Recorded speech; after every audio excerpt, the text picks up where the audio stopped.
I know, I said a lot of stuff last time, but hear me out, okay? Hear me out. Let's go back to a time when PS2 was steamrolling media. Online was rare, games were actually fun, racing, shooter, action games were fucking peak! The atmosphere and the childhood memories of coming home from school and turning on your PS2, Nintendo Switch, or heck, even Xbox. But one thing that will always make that time awesome was competition amongst game developers. And Rockstar was at the top, with Grand Theft Auto, Red Dead Revolver, Max Payne,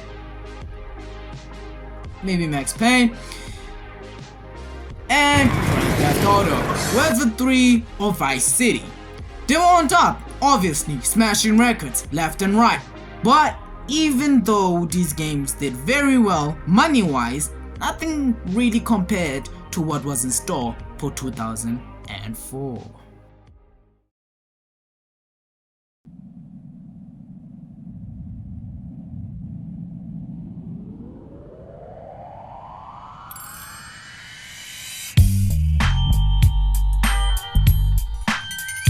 Now, we already know that Rockstar during the 2000s was pretty much known for making good and groundbreaking games, most noticeably the Grand Theft Auto series, with Grand Theft Auto 3 being released in 2001, and later that year, Vice City. Now, though such games are loved, and I mean a lot, the story or at least the play experience, for me, has been a mixed bag. I mean, playing a mute boy and then a typical Miami Vice Scarface drug lord was fun and all, but I wanted something with a little bit more depth, something relatable. And sure, nowadays GTA 4 is perfectly known for that. But at the time, San Andreas was pretty much known as the relatable game to go to when it comes to stories. Speaking of stories, as in the main game, okay, we all know that San Andreas has its own lore, or in simple terms, history, that is being explored in this introduction, which centers around Officer Tenpenny and Officer Pulaski trying to silence a fellow officer from spilling the beans. Meanwhile, the intro also focuses on the ongoing drug takeover surface around Los Santos, and it possibly involving one of the OG members from the rival family, which is Grove Street families. While this is happening, several ongoing stories including the Leone Sandako deal, T-Bone and Torino in San Fierro, and finally our beloved Ken Rosenberg. Now several references to both GTA 3 and GTA Vice City are there, but those references are more clear in the main game. Anyway, with the introduction out of the way, one of the main focuses showcased this introduction is the deal between the two families of trying to find a third party to control both families' finances, which happened to be Ken Rosenberg after being rejected by Tommy from Vice City. On the other side, Big Smoke, one of Grove Street family's OGs, tries to convince Sweet to think out of the box to strengthen their gang, but of course he denies. We get introduced to Officer Hernandez, a new recruit to the organization police committee crash team, and Tenpenny fills him in on what they're trying to achieve.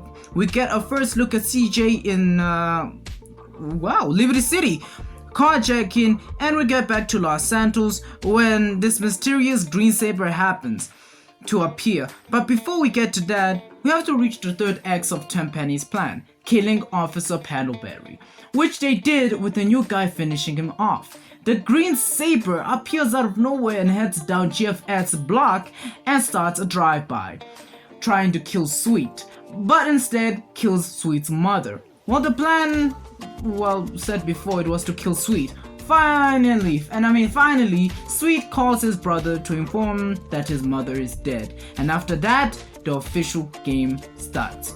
Well, to be honest, the introduction is an introduction. It explains all the motives, it explains why CJ is at the airport. Speaking of which, on the ride home he gets stopped by, you guessed it, Tenpenny, and arrests him. Tenpenny is threatening to frame CJ for the death of Officer Paddleberry. See, everything is coming together if CJ doesn't work for him. After the brutal kicking out of the car and the iconic line drop, "Oh shit, here we go again. Worst place in the world." CJ decides to head home in a bike, poor guy. Now keep in mind, all of this started 5 years ago. So when CJ got to know the place again, the place was a literal hellhole. Grove Street families was in shambles. Drugs officially and successfully have taken over all the turfs and the hoods, and his family is a freaking mess. So he decides to stay in San Andreas and strike back by helping his homies and his brothers, taking over turfs to increase his family's respect, ending the drug syndicate, and finally making some goddamn bag. Because, you know, unlike GTA 4, it's still a rag to riches story. But I'm not gonna lie and say it's basic. Sure, it's easy to follow, not gonna lie about that. It's really easy to follow, but not basic, like described earlier. Cause unlike the Mute Killer and the Scarface man, CJ is actually human. Alright, fine. He's batshit crazy when it comes to free roaming.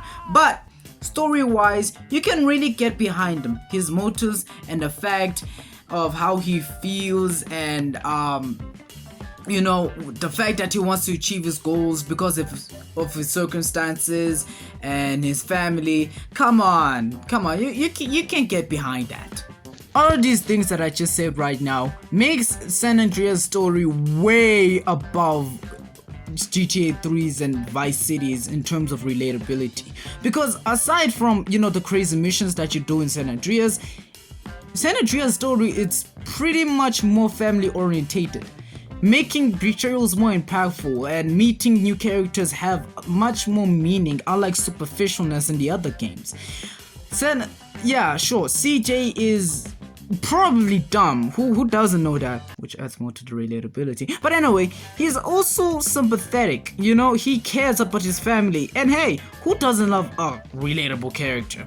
Well, is it close to Niko Bellic as being relatable? Not quite, but there are some similarities that both Niko and CJ have, like the importance of looking out for their family. Now, a lot of characters were introduced in the intro, and they were very important ones, such as Big Smoke, Ryder, Sweet, T-Bone, Salvatore Leone, Ken Rosenberg, Torino, and OG Loke. My favorite being OG Loke. Hey, it's OG Loke, homie, and I'ma kick a little something like this. Hey, yo, when I come through up in the place, you don't want me to come with a gun in your face. I spit it hotter than anybody in the world could do. That it's shit like sucks. OG Loke in the house, baby, and I'm gonna drop it down for all my real gangster niggas. Hey, at least it's better than Drake. Relax, dog. It's just a joke.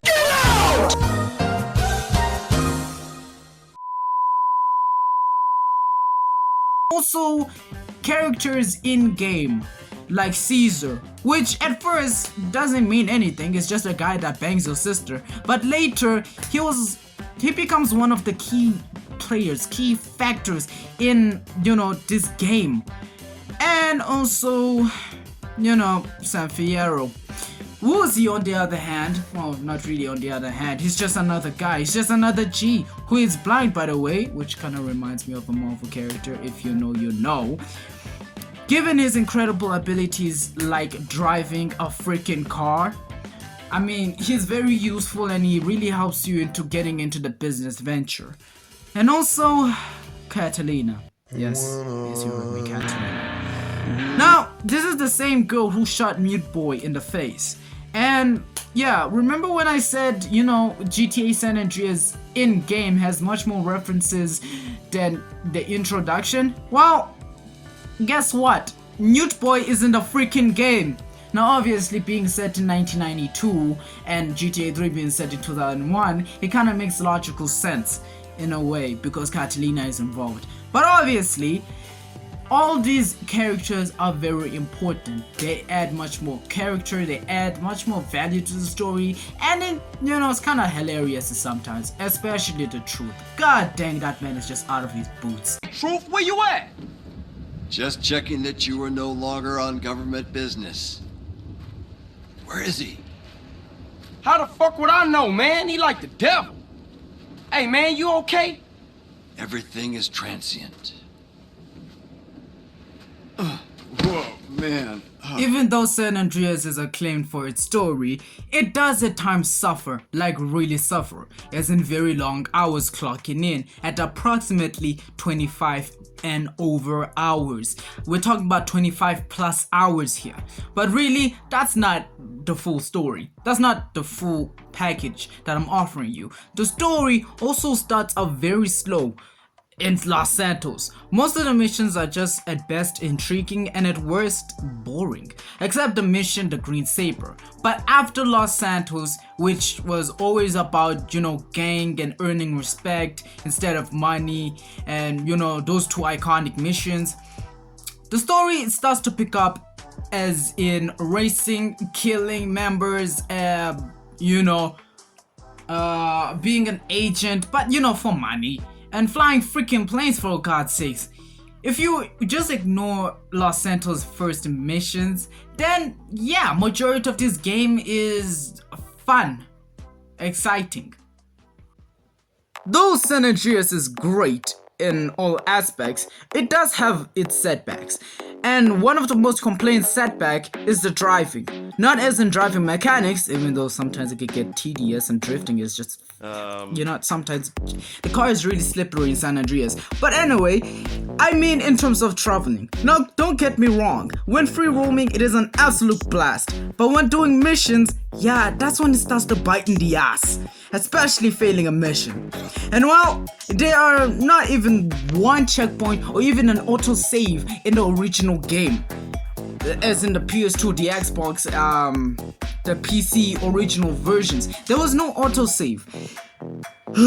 So that means if you fail a mission, you'll respond to the nearest hospital, you have to go to the mission icon, and you have to go to the cutscene, and then you have to play the mission. And if you fail it again, oh, too bad, sonny. You're gonna have to do it over and over and over and over again. And my God, that was frustrating. And thank God, in the Xbox 360, the PS3, and the mobile version, they actually put it in.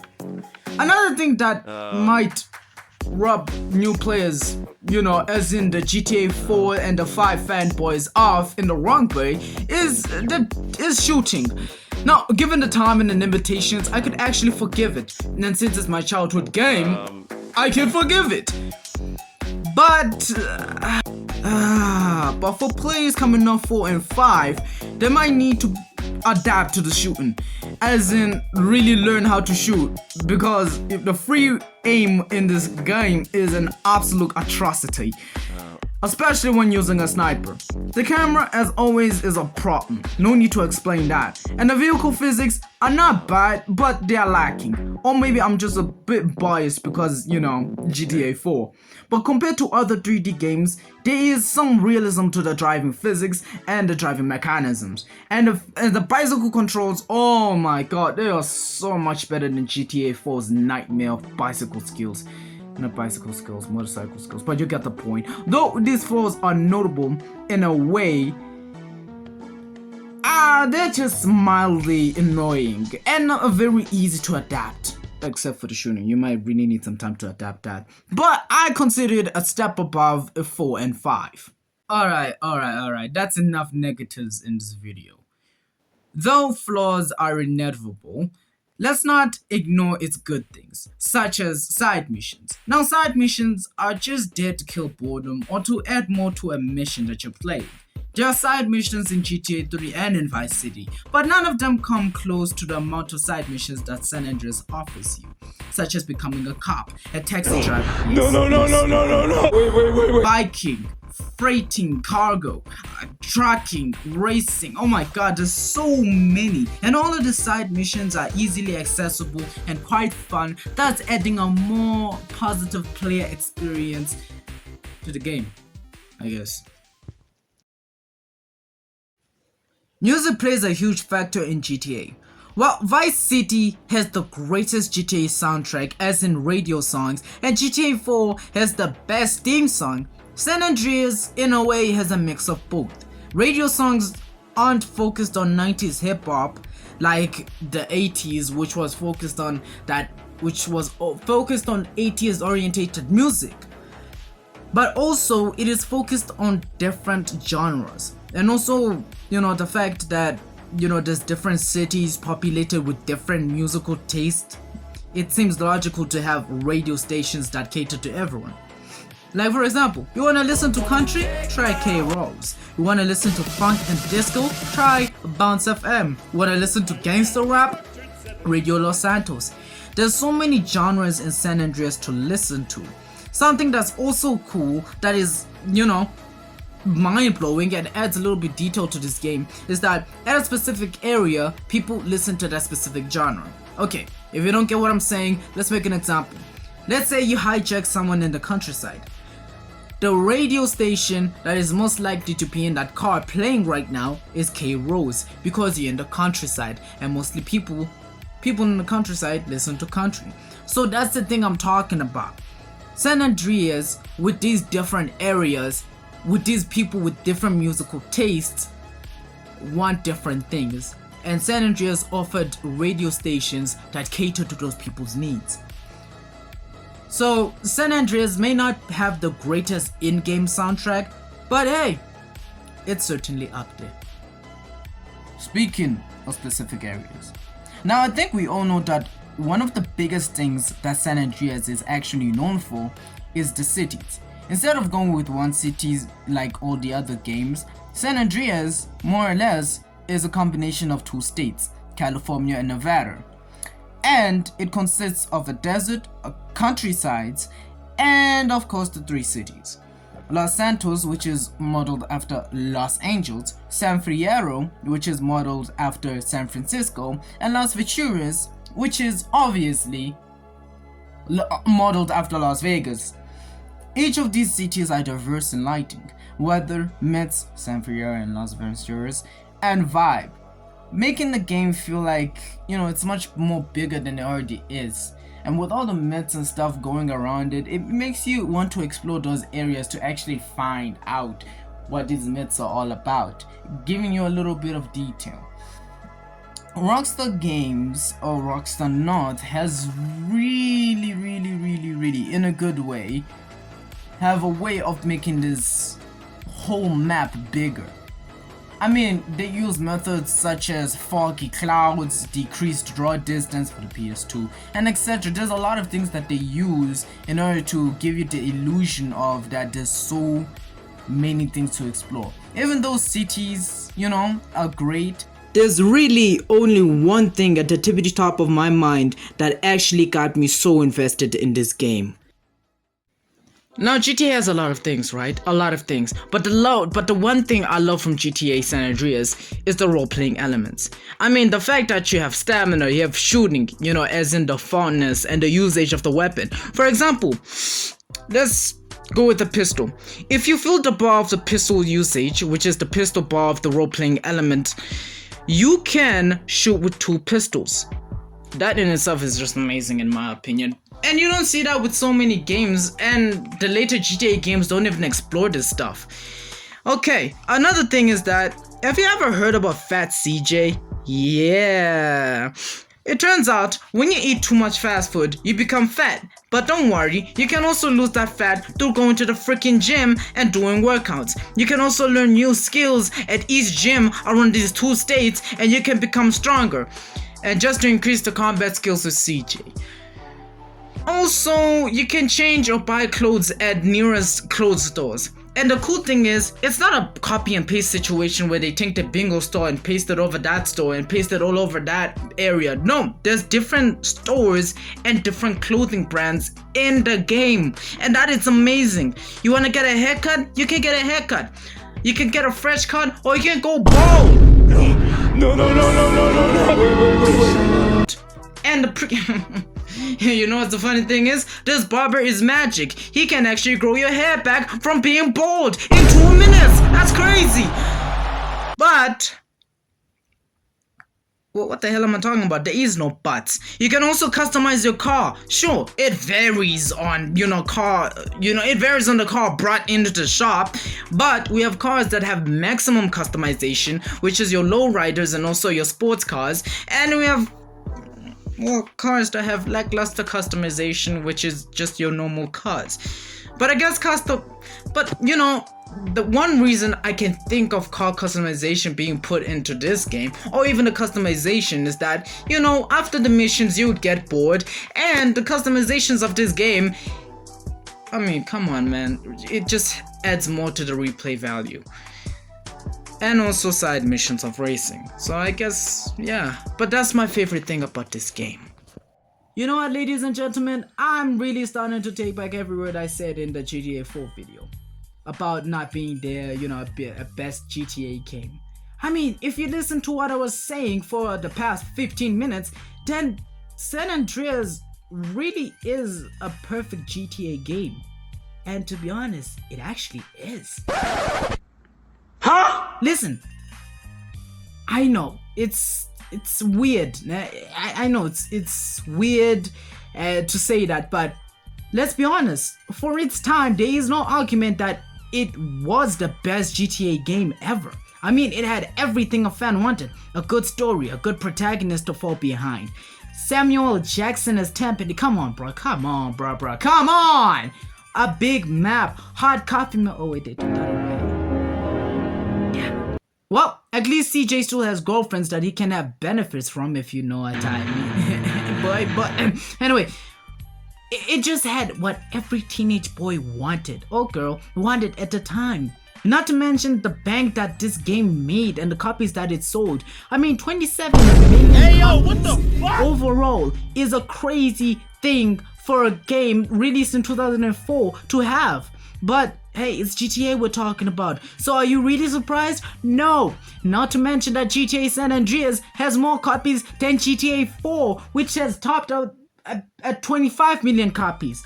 And you know what's even more crazier than that? Is that 17 million of those copies, of the 27 million copies, belong to which? The PS2, making it the highest grossing video game on the PS2.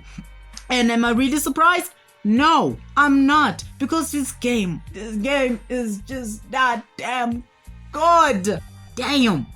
I mean, with a game like this, yeah, with all its setbacks due mostly to the PS2, but still being good on the renderware engine, pushing the PS2 to its limits anyway, becoming a global phenomenon before the freaking internet.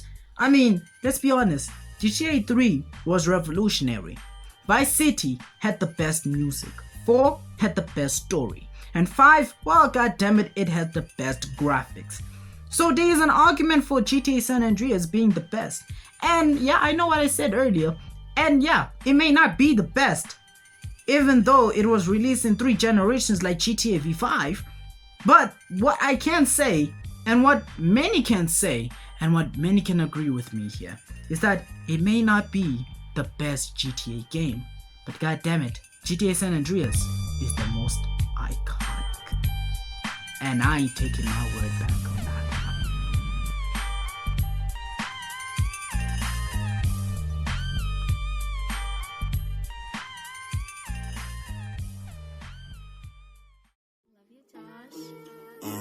I'm like, shorty, let me in, like, this shit ain't a sin.